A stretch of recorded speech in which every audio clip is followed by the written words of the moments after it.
Bonjour et bienvenue dans une nouvelle vidéo d'information du syndicat CGT du CHRU Brest-Carré. Alors une vidéo de rentrée, on espère que tout le monde a passé de bonnes vacances et on en profite pour vous souhaiter une très bonne rentrée 2022. Dans cette vidéo aujourd'hui, on va faire un bilan de la période estivale qui a été extrêmement tendue. On va parler évidemment de la rentrée sociale avec plusieurs dates de mobilisation dans un contexte économique très dégradé. On va faire le point sur les tensions dans certains secteurs de l'établissement et on finira sur la perspective des élections professionnelles 2022. On s'y attendait, la période estivale, la période d'été en juillet et août a été très compliquée au niveau de l'hôpital de Brest. Alors c'est lié, on vous l'a déjà dit à plusieurs reprises, à des problèmes de recrutement, donc un problème d'effectifs, ce qui a entraîné des fermetures de lits et des tensions dans énormément de secteurs. Tous les secteurs ont été impactés, que ce soit les urgences, les services d'hospitalisation en MCO, la psychiatrie, les personnes âgées, personne n'a été épargné et tous les agents ont dû faire des efforts pour maintenir la continuité des soins à l'hôpital. Même si la CGT a été particulièrement attentive et a suivi les secteurs en tension, il faut bien se le dire, c'est grâce au personnel et aux efforts du personnel que l'hôpital a pu tourner cet été. Pour autant, cette situation ne peut pas perdurer puisqu'il y a un risque évident d'épuisement des équipes, des professionnels et il faut absolument que la direction réagisse par rapport à cette situation et mette en place, comme le demande la CGT depuis 2 ans, un véritable plan d'attractivité pour l'hôpital.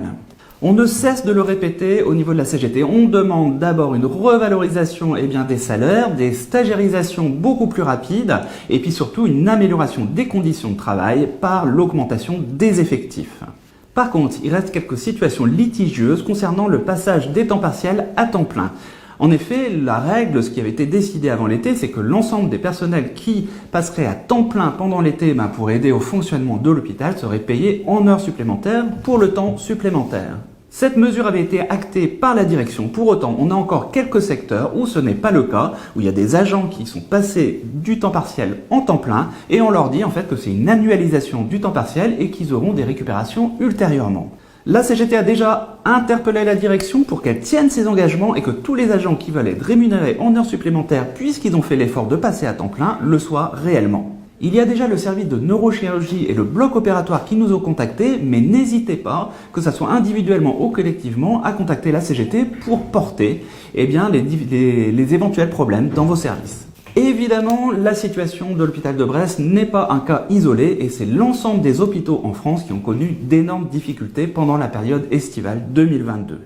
C'est pourquoi la CGT a décidé d'une mobilisation dès la rentrée de l'ensemble du secteur de la santé, mais aussi du médico-social qui est en grande souffrance, une mobilisation nationale le 22 octobre. Dans le Finistère, il a été décidé d'une grande mobilisation départementale à Carhaix, symboliquement puisque Carhaix a connu de grosses difficultés avant l'été.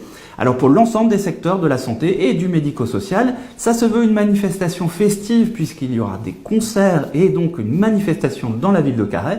Donc on vous invite dès à présent à noter la date sur vos calendriers. On mettra à disposition des cars pour aller jusqu'à Carhaix. On vous tiendra au courant des modalités pratiques pour vous y inscrire. Concernant le contexte national, le président de la République, M. Macron, a annoncé la fin de l'abondance. Alors très honnêtement, on ne sait pas où se trouve l'abondance au niveau des hôpitaux publics, puisqu'on avait plutôt l'impression d'une pénurie et une dégradation catastrophique. On ne sait pas non plus où est l'abondance dans les autres secteurs professionnels, notamment sur la stagnation des salaires avec une inflation galopante, ou chez des retraités qui s'appauvrissent par un manque de revalorisation des pensions. On ne partage manifestement pas la même réalité avec nos dirigeants. Tout le monde n'a pas eu la chance de faire du jet ski dans la baie du fort de Briançon. Certains ont beaucoup galéré, n'ont pas pu partir en vacances, liées notamment à une augmentation des prix et une stagnation des salaires. La fin de l'abondance, on sait exactement ce que c'est, puisque ça fait des années, voire des décennies qu'on est dans des politiques d'austérité qui touchent toujours les mêmes, c'est-à-dire les travailleurs et surtout les travailleurs les plus pauvres. Ça va être aussi une attaque sur nos droits, comme la réforme des retraites qui s'annonce et qui bien sûr ne sera pas en faveur des travailleurs. C'est pourquoi la CGT a décidé d'une date de mobilisation nationale interprofessionnelle le 29 octobre, peut-être pour ramener dans la réalité nos dirigeants et le président Macron.